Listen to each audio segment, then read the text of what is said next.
Hay cruces que uno no escoge llevar. Aparecen un lunes cualquiera cuando abres los ojos y el cuerpo ya no responde como antes.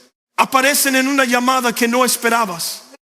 En un diagnóstico que te deja sin palabras. En la ausencia de alguien que ya no volverá. Aparecen en el silencio de una casa que antes estaba llena y ahora solo tiene ecos. No las pediste, no las merecías, pero están ahí, clavadas en la espalda. Y cada mañana al despertar las vuelves a sentir. Y entonces alguien te dice que Dios es bueno. Alguien te habla de su plan perfecto. Y tú solo piensas, ¿dónde estaba ese plan cuando todo se vino abajo? ¿Dónde estaba cuando más lo necesitaba? Esta es una pregunta honesta. Y si alguna vez la has hecho, déjame decirte algo, no eres el primero. Hay un texto antiguo, escrito hace 2000 años, que habla exactamente de esto. De un hombre que cargó una cruz que no merecía. De un día en que el cielo se quedó en silencio mientras el mundo se partía en dos. Y de lo que ese silencio significa para vos hoy. Cuando todo parece demasiado pesado para seguir adelante.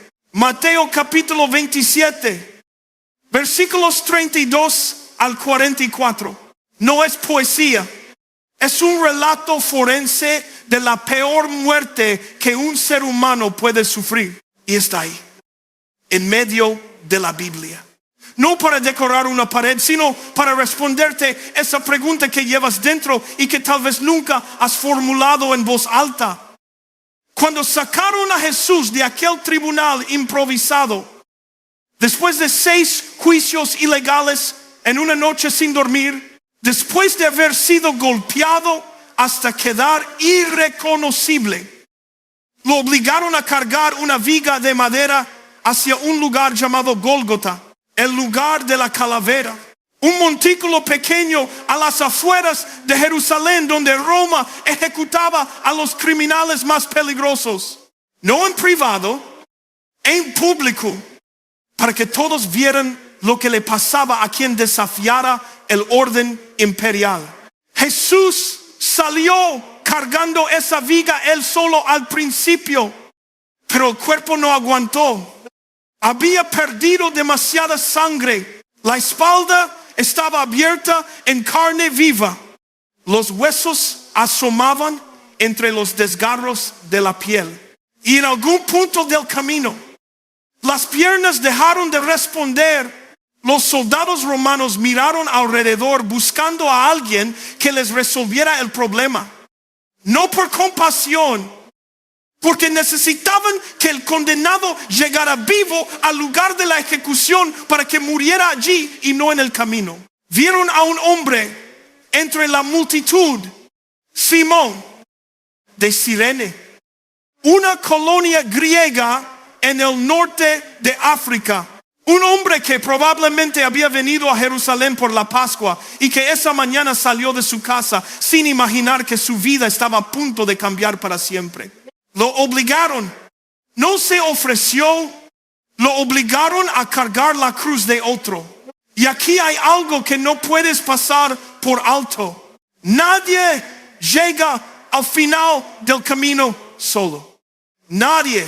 Por mucho que te guste la idea de ser autosuficiente, de no necesitar a nadie, de resolver todo por tu cuenta, la vida te va a entregar en algún momento una carga que no puedes llevar sin ayuda. Y vas a tener que hacer algo que cuesta más de lo que parece pedir que alguien camine contigo. O vas a tener que ser tú quien cargue la cruz de alguien más cuando ya no puedas seguir. Simón no sabía quién era ese hombre ensangrentado que caminaba delante de él. No sabía que estaba participando en el momento más importante de la historia humana. Solo sabía que le habían arruinado el día. Pero años después, Las primeras comunidades cristianas hablaban de dos hombres llamados Alejandro y Rufo, hijos de Simón de Cirene, como líderes destacados en la iglesia. ¿Qué pasó en ese camino? ¿Qué vio Simón en la mirada de Jesús mientras cargaba esa madera? Que escuchó en su silencio. Algo tuvo que ocurrir. Porque un hombre obligado a cargar una cruz terminó criando hijos que entregaron su vida entera al que murió en ella. Llegaron al Gólgota y allí le ofrecieron a Jesús una mezcla de vino agrio con hiel, una especie de anestésico primitivo que se daba a los condenados, no por misericordia, para que estuvieran lo suficientemente aturdidos como para no resistirse cuando llegara el momento de clavar los clavos. Jesús lo probó y lo rechazó. Eligió estar completamente consciente. Eligió sentir cada golpe del martillo atravesando la carne.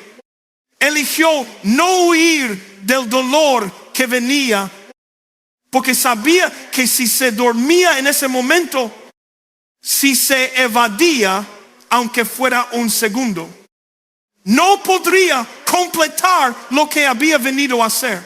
Y lo que había venido a hacer era esto: morir en tu lugar. Los romanos perfeccionaron la crucifixión como ninguna otra civilización. No fue un invento suyo, pero lo refinaron hasta convertirlo en la forma más lenta, más pública y más humillante de matar a un ser humano. Desnudaban al condenado, lo clavaban por las muñecas y los pies a una estructura de madera, lo izaban en un lugar visible y lo dejaban allí colgado hasta que el cuerpo, incapaz de sostener su propio peso, se asfixiaba lentamente. Podía tardar horas, podía tardar días. Mientras tanto, las moscas, los cuervos, el sol del mediodía, mientras tanto, la multitud pasaba, miraba, comentaba. Mateo no entra en detalles sobre el proceso físico. Solo dice: y cuando lo crucificaron, una palabra, crucificaron, como si fuera algo menor. Pero esa palabra encierra un abismo de sufrimiento que ninguna descripción alcanza a cubrir. Mientras Jesús colgaba allí, los soldados se repartieron su ropa, echaron suertes, jugaban a los dados con las túnicas de un hombre que estaba muriendo a pocos metros de ellos. Les daba igual. Era un día de trabajo más. Otro criminal ejecutado. Nada especial. Pero Mateo pone ese detalle ahí por una razón. Porque 1000 años antes, un hombre llamado David había escrito un salmo. El Salmo 22. Un canto de angustia extrema que hablaba de alguien que sería abandonado por Dios en medio de un sufrimiento indescriptible. Y en ese salmo, David escribió: reparten entre sí mis vestiduras y sobre mi ropa echan suertes. ¿Cómo es posible que 4 soldados romanos analfabetos, brutal, sin ningún interés en la religión judía, cumplieran una profecía escrita 10 siglos antes sin saberlo? Porque lo que estaba ocurriendo esa mañana en el Gólgota no era un accidente, no era una tragedia que se salió de control. Era el plan, el único plan posible para sacarte del fondo de la piscina. Déjame explicarte esto con una imagen. Imagina que cuando naciste, alguien te empujó al fondo de una piscina honda y tú no sabes nadar. Luchas, te esfuerzas, intentas salir, Pero no importa cuánto lo intentes, no puedes llegar a la superficie. El agua entra por la nariz. La cabeza empieza a hincharse y sabes que te estás ahogando. Eso es lo que el apóstol Pablo llama el pecado original. No es solo que hayas hecho cosas malas, es que naciste en el fondo de la piscina. Naciste separado de Dios. Naciste con una naturaleza rota que no puede arreglarse a sí misma.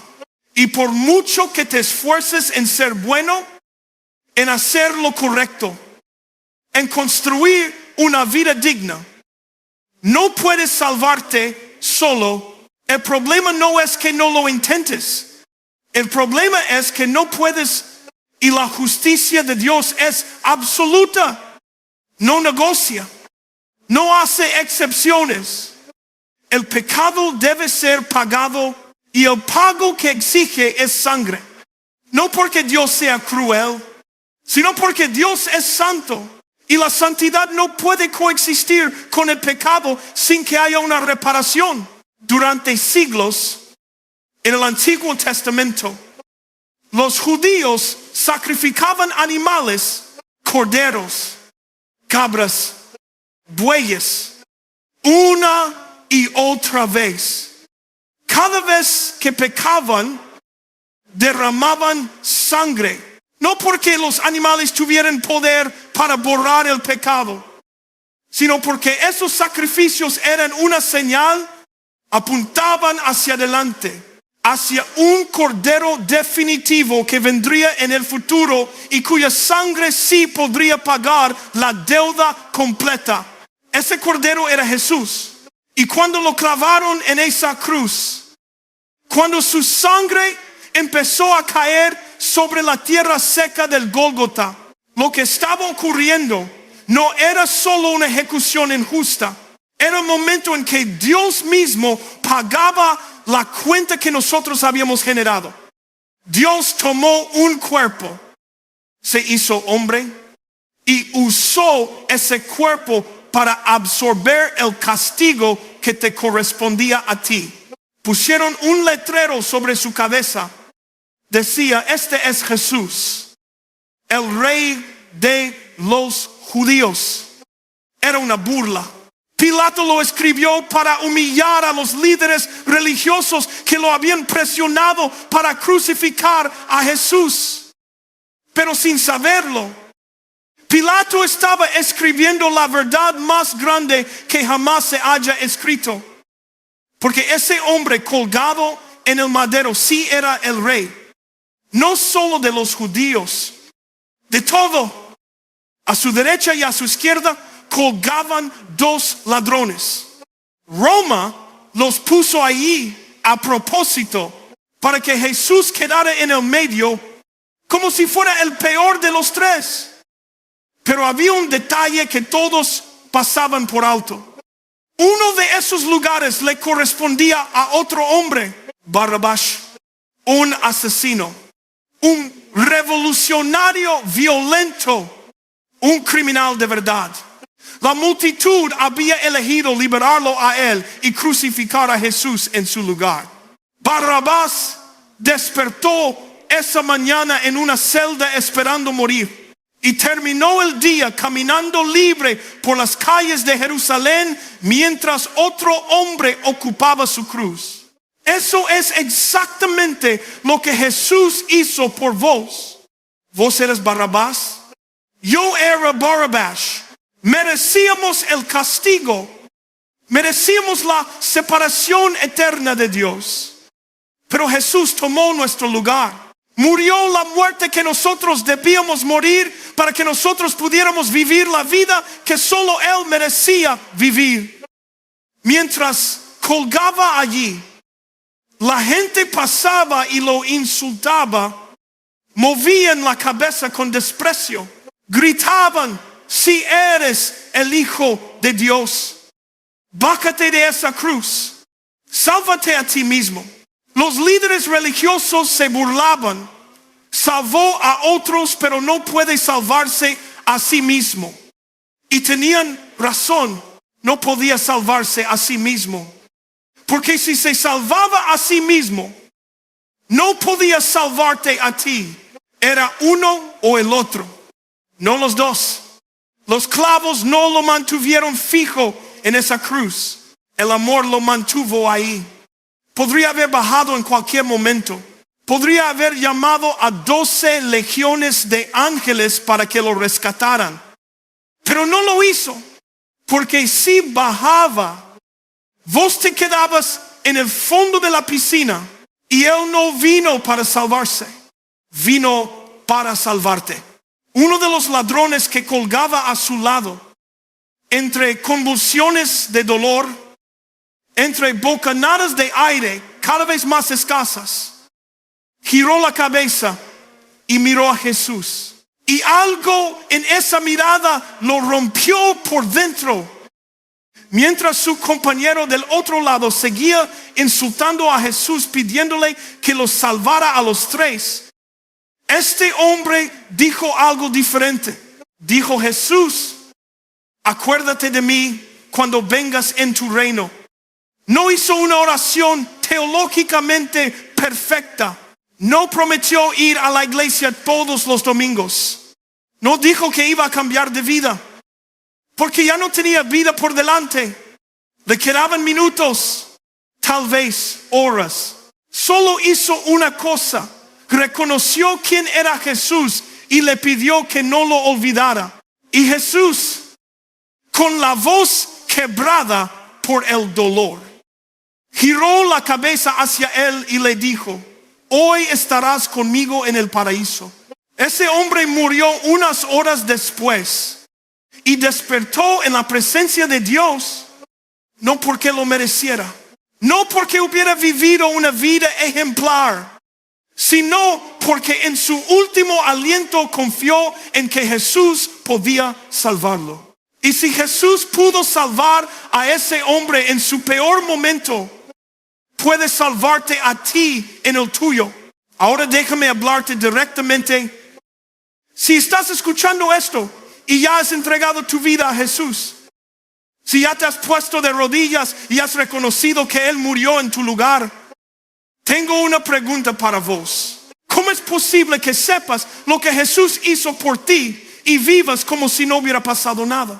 ¿Cómo es posible que conozcas esta historia, que la hayas escuchado 100 veces y sigas viviendo para ti mismo?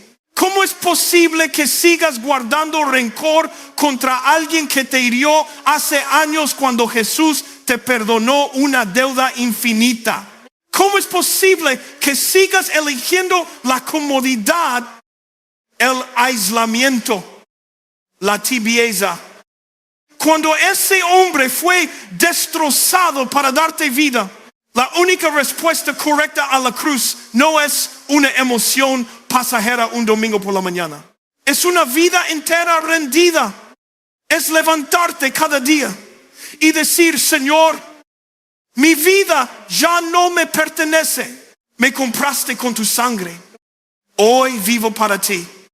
Es ser mejor esposo porque Él te amó primero. Es ser mejor padre porque Él te adoptó como hijo. Es perdonar a quien te traicionó porque Él te perdonó cuando eras su enemigo. Es ser generoso con tu tiempo, con tu dinero, con tu amor. Porque Él fue generoso contigo cuando no tenías nada que ofrecerle. No se trata de perfección. Se trata de dirección, de que cada día haya un poco más de Él y un poco menos de ti. De que la gente que te conoce vea algo diferente en vos y se pregunte: ¿de dónde viene esa paz, esa libertad, esa capacidad de amar lo que no es fácil de amar? Y si estás escuchando esto y todavía no has dado ese paso, si todavía estás afuera mirando desde lejos, déjame decirte algo con toda claridad. No tienes tanto tiempo como crees. La vida es más frágil de lo que parece. Y el castigo que viene por el pecado no es una amenaza vacía. Es una realidad que no desaparece porque la ignores. Pero la noticia más grande de la historia humana es que no tienes que enfrentar ese castigo, porque alguien ya lo enfrentó por ti hace 2000 años en un montículo polvoriento a las afueras de Jerusalén. Dios en carne humana se dejó romper para que vos pudieras ser restaurado. No necesitas arreglar tu vida primero. No necesitas dejar de fumar, dejar de beber, dejar de mentir antes de venir a Él. Vení tal como estás. Con todo el desastre, con toda la culpa, con todo el peso, vení y decile lo mismo que le dijo ese ladrón en la cruz, Jesús. Acordate de mí. Eso es todo. No hay fórmula mágica. No hay ritual complicado. Solo honestidad. Solo humildad. Solo un corazón que reconoce que está en el fondo de la piscina y que no puede salir solo. Y si haces eso hoy, si en este momento, desde donde estás, en silencio, sin que nadie te vea, le decís a Jesús que te salve, Él te va a escuchar y te va a levantar, y tu nombre va a quedar escrito en un libro que nadie puede borrar. Y cuando llegue tu último día en esta tierra, no vas a despertar en oscuridad, vas a despertar en luz, en su presencia, para siempre. No hay otro camino, no hay otro nombre, no hay otro sacrificio que valga. Solo Jesús, solo su sangre, solo su cruz. Y esa cruz que colgó en el Gólgota hace 2000 años sigue extendida hacia vos hoy. No como un símbolo religioso vacío, sino como la única puerta que te puede sacar del fondo de esa piscina donde naciste. Hay un polo en el agua. ¿Lo sentís? Ha estado ahí todo el tiempo, empujándote, llamándote, esperando que finalmente lo agarres. Agárralo hoy, antes de que sea demasiado tarde. Padre, te pido ahora mismo por cada persona que está escuchando estas palabras, por el que ya te conoce pero que se ha enfriado, que se ha cansado, que ha perdido el fuego. Devuélvele la pasión. Recuérdale por qué empezó. Rómpelo otra vez con el peso de lo que hiciste por Él en esa cruz. Y por el que todavía no te conoce, por el que lleva años huyendo, por el que cree que es demasiado tarde, por el que piensa que has hecho demasiado daño, te pido que hoy lo alcances, que hoy lo toques, que hoy lo salves como salvaste a ese ladrón en su último aliento. No necesitan un templo, no necesitan un pastor, te necesitan a ti. Y vos estás aquí ahora esperando que alguien en este momento diga sí, que alguien suelte la carga que ha estado llevando durante años y finalmente te la entregue. Que alguien deje de correr y se detenga frente a la cruz. Y que cuando termine este audio, cuando se apague la pantalla, algo haya cambiado para siempre.